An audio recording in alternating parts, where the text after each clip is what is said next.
watching The Chew, Orange Media Network's official news show. I'm Miles Sadler. Our top story tonight, Corvallis and OSU have seen a slew of recent protests. On Tuesday, the Coalition of Graduate Employees held a rally calling for greater accountability around sexual harassment and assault in the College of Agriculture. Just yesterday, organizers held a rally for immigration rights, following 13 students having their visas revoked just a week ago. These protests haven't just been local. In fact, just 2 weeks ago, a nationwide hands-off protest took place in response to the first few months of Donald Trump's presidency. At the Corvallis protest, Sarah Moan follows the story.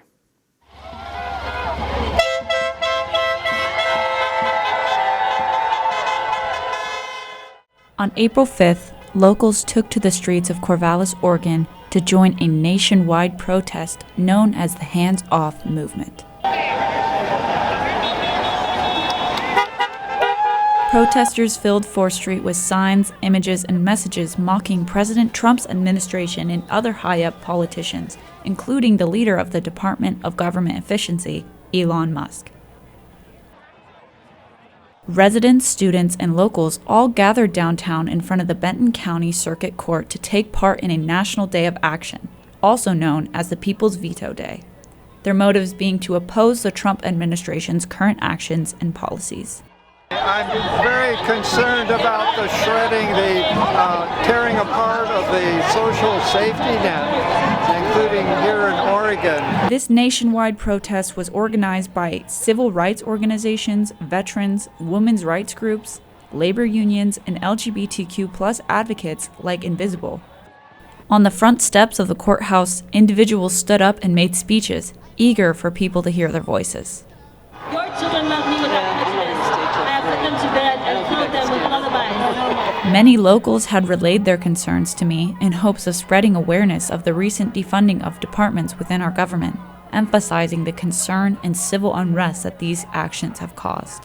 I just want to point out that agricultural research is on hold right now, and the U.S. is one shipping container away from an insect pest or an introduced disease that could shut down the production of a horse sector.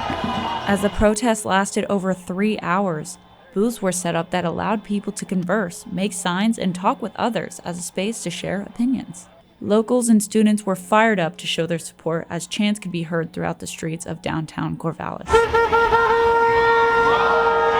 But while the tone remained hopeful, the message was loud and firm. Hands off our democracy.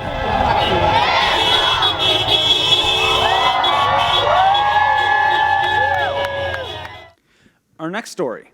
Former Campus Police Chief Shannon Anderson has left the OSU Department of Public Safety following over 3 months of paid leave, according to an email from Oregon State University sent to students on March 28th. It is unclear whether she voluntarily left or was terminated. Anderson was originally put on paid leave on December 11th, 2024, after 4 years of her serving as the Chief of Police. Oregon State University has not provided any reasoning behind the leave or subsequent departure. To perform her duties, the university has appointed James Yon as acting Chief of Police, according to the OSU Public Safety website. Yon will remain as acting chief until the position is later filled. In the time since the appointment, there have been no new updates about the search for a more permanent chief. In an email, James Yon wrote, quote, "Our daily operations have not changed in any way. We will continue our mission to ensure students and staff at OSU will live, work, and learn in a safe environment." Anderson had originally been appointed as Chief of Police in 2020.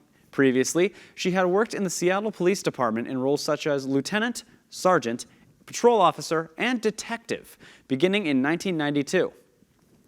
According to OSU's public safety website, James Yon joined public safety in March of 2022, having served as the sheriff at the Lynn County Sheriff's Office for 28 years before that.